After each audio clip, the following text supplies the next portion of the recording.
It may not be the case today, but way back when, the pay-per-view was everything. You did TV shows to get fans so invested in a feud that when it was time to drop cold hard cash, the audience did so because they were desperate to see what was going to happen. Not the same in WWE anymore because of the network, but never forget this was the way. History is important. Even then though, there were a bunch of battles that did a great job on your television set and somehow never made it to a big show.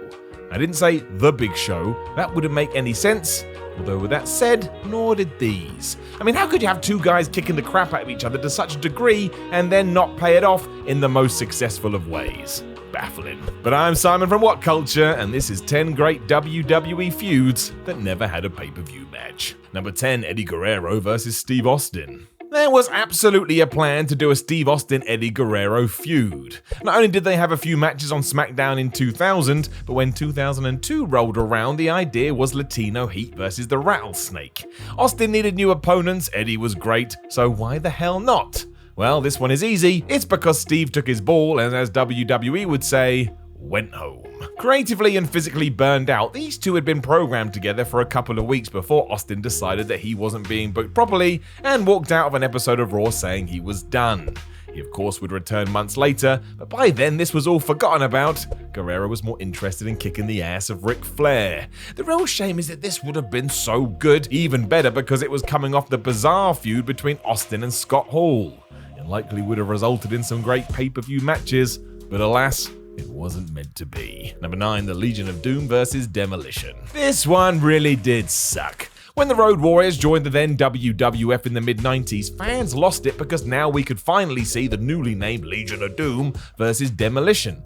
I mean, that's why Demolition had been put together in the first place, because Vince McMahon wanted his own version of Hawk and Animal. The Ultimate Warrior was thrown in there to balance out the sides, so everything kinda seemed ready to go, but that was the problem. No one wanted to see those three against Axe, Smash and Crush. They wanted a straight up tag team match, and although all these guys interacted at Survivor Series, it never got to the point where we could see who was the best tag team. LOD moved on to the title super quick after this, and having these famous groups just do some TV and house show bouts was not enough for the audience who had wanted to see this for years. It's why you should always just accept what you get, because otherwise you'll be sad. And as we are talking about Demolition, go Repo Man. Number 8, John Cena versus Christian. In 2005, WWE could have done a lot better with Christian. He had found his feet as an asshole, could work with anybody, and fans were invested in him. At the very least, he should have gone one-on-one with John Cena before the powers that be decided that wasn't enough and injected Chris Jericho into the mix. This happened at Vengeance, but it was sad because at SummerSlam it was Cena versus Y2J, with Christian just ousted from the picture. He was so pissed off he left the company altogether to go to TNA, and even before then, Captain Charisma had been drafted off Raw to SmackDown and got whooped by Booker T. I understand, Christian, I understand. The truth is that WWE didn't see Edge's fake brother as a proper threat, so moved other hurdles, meaning we never got a proper collision between the pair. I think that's a mistake, but nowadays no one cares. Not even Christian, I don't think. Number 7, Doink versus Mr. Perfect. Well, you weren't ready for that. A clown versus one of the best wrestlers ever.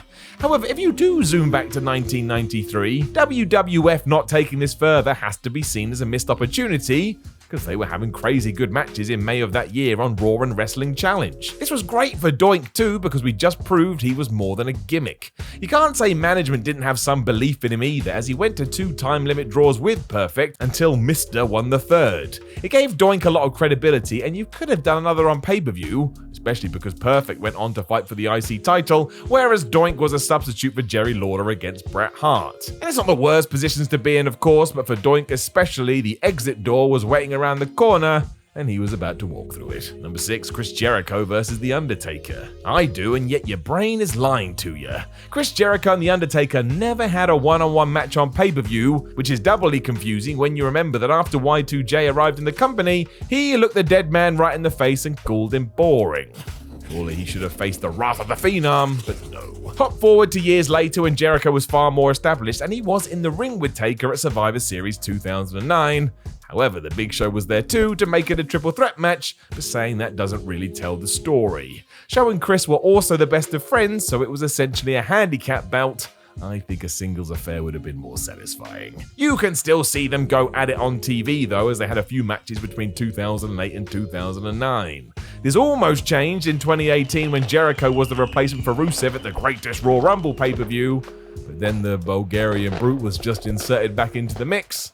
Because flub you. Number 5, The Undertaker versus The Ultimate Warrior. You may roll your eyes at the idea of this being a great feud now, but I tell you, in the early 90s, fans loved it. It was like two comic book characters coming to life and fighting. It seems like WWE did have plans to do it too, but as always, the Warrior fell out with Vince McMahon shortly before SummerSlam 1991, and it destroyed everything. Seriously though, come on, imagine those names on a poster 30 years ago. The audience would have bought in, and the amount of effort that had been put into their program was sizable. Taker had locked Warrior in a casket during a Paul Bearer's funeral parlor interview, and even gone and got the help of Jake Roberts to make sure this didn't go awry. The logical step was a match at pay-per-view, but we've already gone over it. Things worked out fine for Taker as he took on Hulk Hogan during this period, but we never got an ending for Warrior versus Undertaker.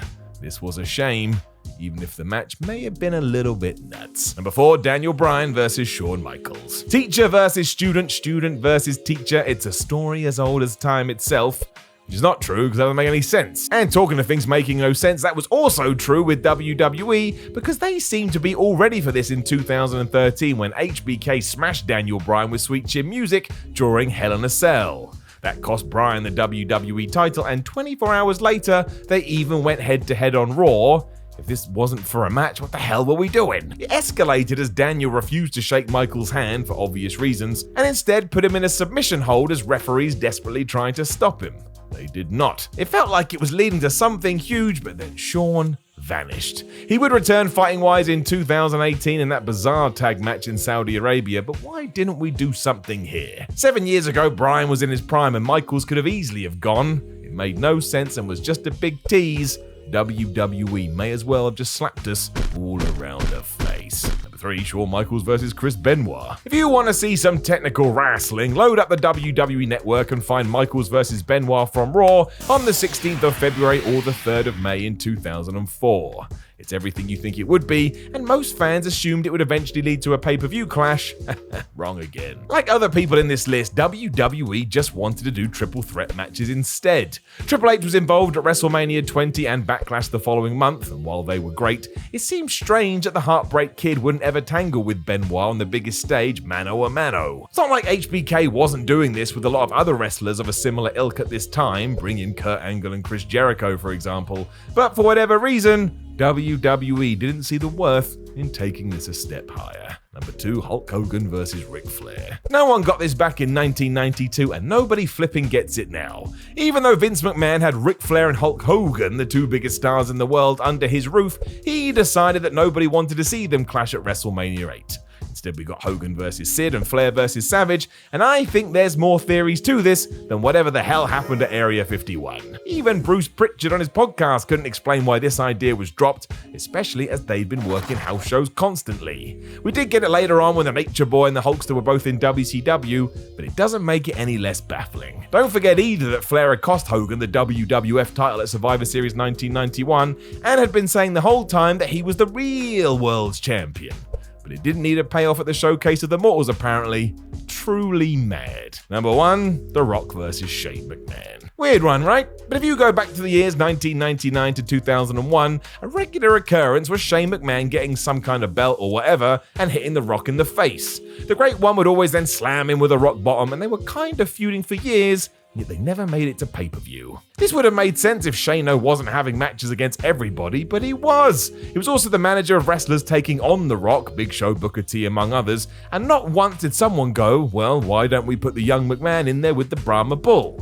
And look, I love Steve Blackman, but I would guess Rock versus Shane does a better buy rate. You may be rolling your eyes at this idea now, but in 2000, Shane was a bumping machine and would have flown around the ring for The Rock like nobody else. And there were a few tags at King of the Ring 2000, but that wasn't meant to be. Given that McMahon Jr. only works WrestleMania these days, though.